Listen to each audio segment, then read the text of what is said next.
चलिए आज बात करते हैं दुनिया के सबसे मशहूर और शायद सबसे बदनाम हीरे कोहिनूर की। ये कहानी है एक ऐसे पत्थर की जिसकी बेमिसाल चमक के पीछे छिपी हैं सदियों की सियासत, साजिशें और हाँ, खून खराबा।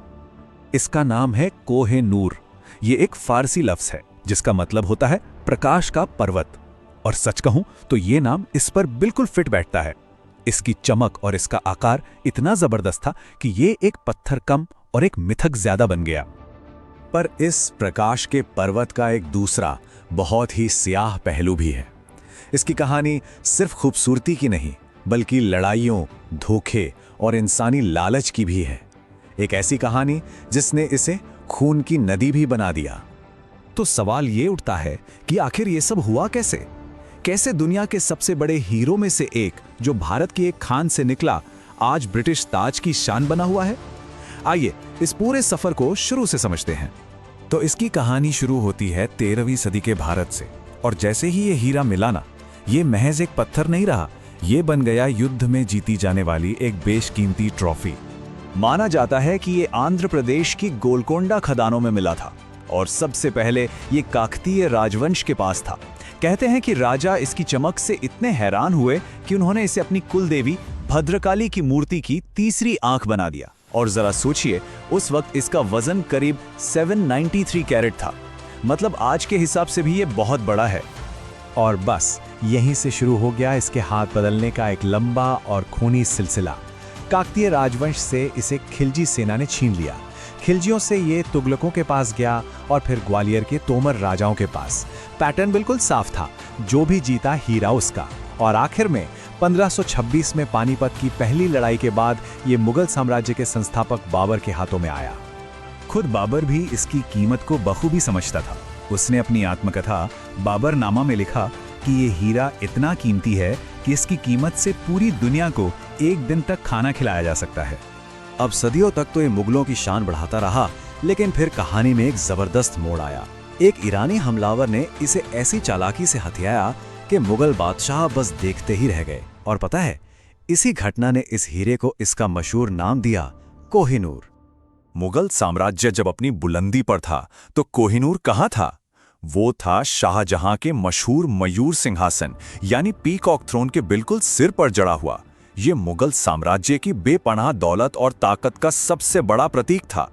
तो हुआ यूं कि जब ईरानी शासक नादिर शाह ने 1739 में दिल्ली पर हमला किया तो उसने सब कुछ लूट लिया, पर उसे कोहिनूर नहीं मिला। उसे कहीं से खबर मिली कि मुगल बादशाह मोहम्मद शाह रंगीला उस हीरे को अपनी पगड़ी में छुपा कर रखते हैं। बस नादिर शाह ने एक चाल चली। उसने दोस्ती की रस्म के तौर पर पगड़ियां बदलने का प्रस्ताव रख दिया। अब बेचारे बादशाह मना भी नहीं कर सके और पलक झपकते ही हीरा उनके हाथ से निकल गया। कहते हैं कि जब नादिर शाह ने अपनी पगड़ी खोली और वो हीरा जमीन पर गिरा तो उसकी चमक देखकर वो बस देखता ही रह गया और उसके मुंह से निकला कोह-ए-नूर, जिसका मतलब था प्रकाश का पर्वत। और बस उसी दिन से इस अनमोल पत्थर को अपना वो नाम मिला जिसे आज पूरी दुनिया जानती है। पर कोहिनूर का सफर अभी बाकी था। किस्मत उसे वापस भारत खींच लाई। नादिर शाह की मौत के बाद ये हीरा ईरान से अफगानिस्तान होते हुए एक बार फिर पंजाब की धरती पर लौटा। कोहिनूर की कीमत को शब्दों में बयान करना मतलब लगभग नामुमकिन था, लेकिन अफगान शासक शाह शुजा दुर्रानी की पत्नी वफा बेगम ने एक कोशिश की। उनका कहना था कि अगर एक आदमी 4 दिशाओं में पत्थर फेंके और बीच की सारी जगह सोने से भर दी जाए तो भी वो सोना कोहिनूर की कीमत के बराबर नहीं होगा। इससे पता चलता है कि लोगों की नजरों में ये हीरा क्या अहमियत रखता था। जब शाह शुजा दुरानी को अफगानिस्तान से भागकर लाहौर में शरण लेनी पड़ी तो महाराजा रणजीत सिंह ने उनकी मदद की और इसी मदद के बदले में कोहिनूर सिख साम्राज्य के संस्थापक महाराजा रणजीत सिंह को मिला। कहते हैं कि वे इसे बड़े गर्व से अपने बाजू पर पहनते थे। और अब हम कहानी के उस हिस्से में पहुंचते हैं जो शायद सबसे ज्यादा विवादों में रहा है। सिख साम्राज्य के पतन के साथ ही कोहिनूर ने अपनी आखिरी यात्रा शुरू की, एक ऐसी यात्रा जो लंदन के टॉवर में खत्म हुई। महाराजा रणजीत सिंह की मौत के बाद सिख साम्राज्य कमजोर पड़ गया। अंग्रेजों ने इसी मौके का फायदा उठाया और 2 युद्धों के बाद पंजाब पर कब्जा कर लिया। साल 1849 में लाहौर की संधि हुई और इसी संधि के तहत सिख साम्राज्य के आखिरी वारिस, जो उस वक्त महज 10 साल के थे, महाराजा दलीप सिंह, उन्हें कोहिनूर महारानी विक्टोरिया को सौंपने पर मजबूर किया गया। जैसा कि मैंने पहले बताया, जब ये हीरा पहली बार मिला था तो इसका वजन लगभग 793 कैरेट था। ये उस वक्त दुनिया के सबसे बड़े और कीमती हीरों में से एक था। लेकिन इसका ये आकार हमेशा के लिए नहीं रहने वाला था। जब ये हीरा लंदन पहुंचा तो कहते हैं कि महारानी विक्टोरिया को उसकी भारतीय कटिंग और चमक कुछ खास पसंद नहीं आई, तो पश्चिमी स्टाइल में इसकी चमक बढ़ाने के लिए 1852 में इसे फिर से तराशा गया और इस प्रक्रिया में इसका वजन 793 कैरेट से घटकर सिर्फ 105.6 कैरेट रह गया। हीरे की चमक तो बढ़ गई, पर इसका वो सदियों पुराना ऐतिहासिक स्वरूप हमेशा के लिए बदल गया। और हाँ, कोहिनूर के साथ एक बड़ा ही दिलचस्प किस्सा जुड़ा है, एक श्राप का किस्सा। एक पुरानी कहावत है कि जो भी पुरुष इसे पहनेगा वो दुनिया पर राज तो करेगा, लेकिन उसकी बर्बादी भी तय है। कहते हैं कि ये श्राप सिर्फ महिलाओं पर असर नहीं करता।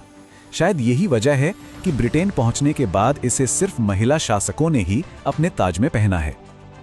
आज कोहिनूर ब्रिटिश क्राउन ज्वेल्स का हिस्सा है, जिसे टावर ऑफ लंदन में रखा गया है, लेकिन इसकी मिल्कियत को लेकर एक बहुत बड़ा अंतर्राष्ट्रीय विवाद है। तो आखिर इस प्रकाश के पर्वत का असली मालिक कौन है? तो देखिए, दावेदार कई हैं। भारत का कहना है कि ये हीरा यहीं से निकला था और इसे दबाव में छीना गया था। पाकिस्तान खुद को मुगल और सिख साम्राज्यों का उत्तराधिकारी मानता है, जिनका केंद्र लाहौर था। अफगानिस्तान और ईरान भी नादिर शाह के दौर का हवाला देते हुए इस पर हक जताते हैं। वहीं ब्रिटेन का पक्ष बिल्कुल साफ है। उनका कहना है कि ये उन्हें लाहौर की संधि के तहत कानूनी तौर पर मिला था और अब ये उनकी विरासत का एक अहम हिस्सा है। और आखिर में कोहिनूर की कहानी हमें एक बहुत बड़े सवाल के सामने लाकर खड़ा कर देती है। क्या किसी अनमोल कलाकृति पर उसके मूल स्थान का हक होता है, या फिर उसका जिसके पास वो इतिहास के लंबे सफर में पहुंची है? यही वो सवाल है जो आज भी कोहिनूर की चमक को विवादों से घेरे हुए है।